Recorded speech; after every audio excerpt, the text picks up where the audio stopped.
Welcome back to This Week. Time now to get the views of our media and political experts. CEO of MMA Creative and Democratic Political Operative Mike Kopp, National Public Radio political reporter Nina Cardona, and Syndicated conservative talk show host Steve Gill. Appreciate you guys' time.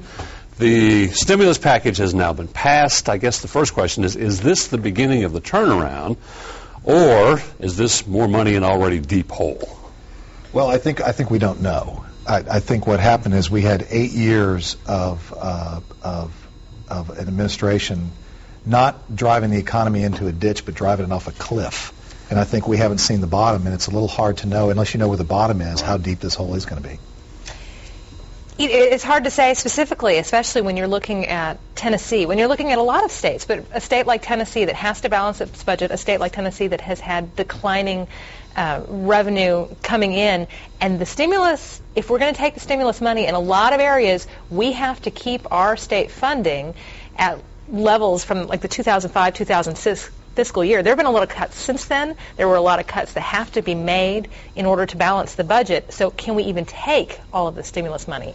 That's a big question, and I'm glad I'm not Dave Getz or Phil Bredesen right now figuring out. And that's one of the biggest problems is the states are looking at this. This is a lot of funny money because you're going to fund you for 2 years or a year, and then you've got to pick it up. Do you really want to undertake those ongoing efforts?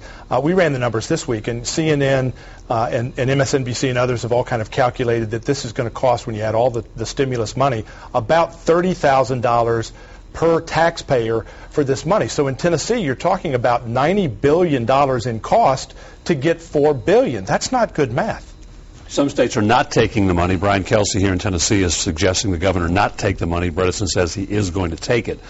Even if you philosophically oppose the stimulus, though, is it smart to turn the money down when it can save jobs, but you're talking about maybe it costs more to take it? Well, some of it you should take, because there are some things in there that you can put to use that are shovel-ready projects. And you're ready to go now. Mark Sanford in South Carolina, one of the biggest opponents to this plan, saying, yeah, we're going to take some of the money. But, man, you take it all and take the blank check, you're going to be paying a big price.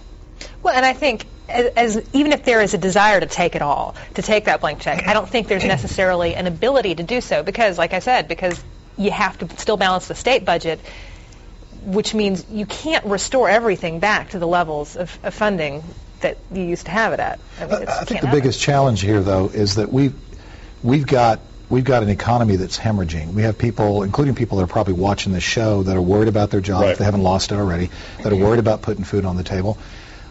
We need to be doing something. I mean, we can debate this thing about whether or not long-term it's the right solution, but it's sort of like performing triage on the battlefield. You've got to do something to stop the hemorrhaging. And I think I do share Steve's concern. I think there's a lot of legitimacy in looking at long-term what are we going to have to owe on this thing. But we need some things to start happening now. And I think to just pass on it and say we're going to worry about it later is not going to help the people who need it right now. I don't think anybody's, though, saying let's pass on it and do it later. I mean, he's right. We've got triage, but even if you're doing triage, you don't stand on the patient's chest, and that's what this is going to do. We're giving people $8 a week as the tax credit. How many people are going to go out and hire somebody with the $8 a week they're getting? We need to put people back to work, and Republicans have said we need to do what's worked in the past, cut taxes, put money back into the economy, back into the consumer's pockets, and $8 a week isn't going to do that. But if it was just the $8 a week, I would agree with you. But we're talking about a significant investment in public works projects, which are important to helping companies locate here. We've got a lot of companies. Jobs. We've got a lot of companies that are still looking, that want to come here, that are still looking for that initial public infrastructure investment. If that doesn't happen in the next year or two, we're not going to get those companies and those jobs. Except for building those roads and infrastructure and bridges in places like Michigan, where people are desperately trying to leave because there is no economy. We're going to be putting infrastructure in places where we don't need it, and not putting as much in Tennessee, where companies do want to come because of the tax structure they see in New York. Even with the money, there are going to be layoffs probably in the state. With the money, there will be fewer layoffs, so I guess you have to balance part of that too. Does it offset those salaries? Does it offset the unemployment benefits for the people if you lose 2,500 people as opposed to maybe 800 people? And that's what the governor's trying to figure out. Right, and that's another huge question that it's really still very unclear. And when you talk to the governor, when you talk to Speaker Ron Ramsey, I mean, both of them are saying they have a lot of hope that the stimulus money is going to stave off a lot of layoffs, maybe even prevent them for a while. But it's still, neither one of them has a concrete plan for how that could actually happen.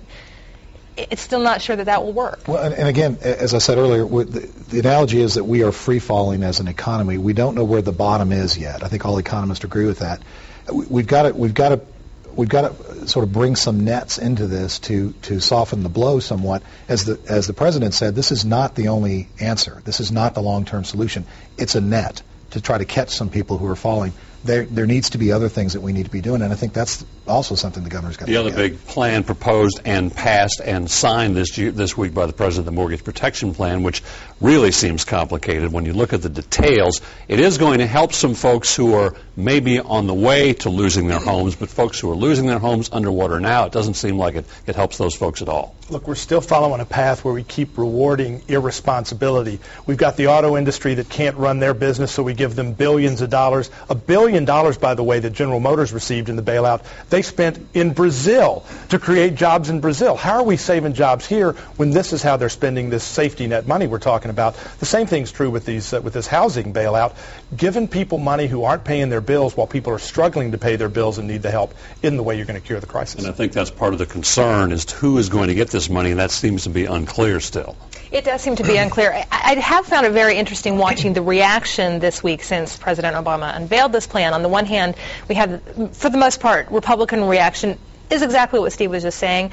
I've also seen reaction from people who are experts who watch the mortgage industry who are saying this is a big step in the right direction in terms of keeping the number of foreclosures from just ballooning out of control, but it's still not enough, which that in itself is just a really scary idea because this is a huge plan. Yep.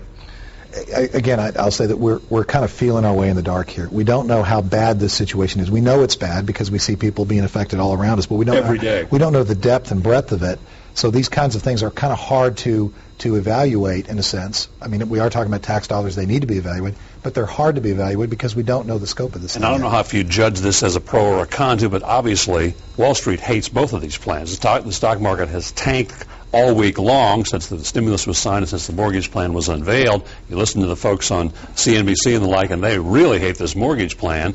So there's negativity out there while folks are trying to save some people's jobs, trying to save some homes. Well, and we're moving to the third trillion. I mean, they spent $1 trillion on the financial bailout, the first Fannie Mae Freddie Mac bailout, the auto bailout. They've spent another $1 trillion on the stimulus package. Now we're throwing $75 billion into the mortgage industry. And Paul Krugman, who you had in an earlier clip, is already saying, oh, and we're going to have to come in with a third stimulus package. We're moving into the third trillion, and there's still nobody that with a straight face is saying this will work.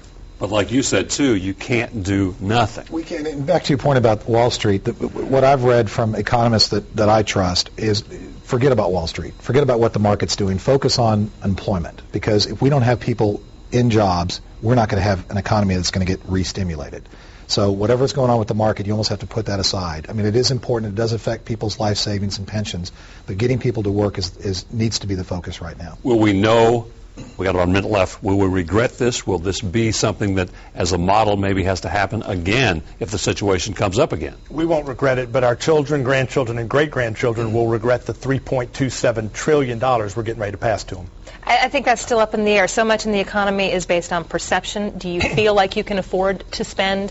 And that's what ultimately revitalizes the economy. Confidence. It depends on what consumers end up feeling in their gut about this. Will it restore that confidence? I think the way you evaluate this is what's it going to matter to me. If it saves my job and allows me to put food on my table, it was worth it. Mike Kopp, Nina Cardona, Steve Gill, appreciate your insight. Stay with us. This week continues in a moment.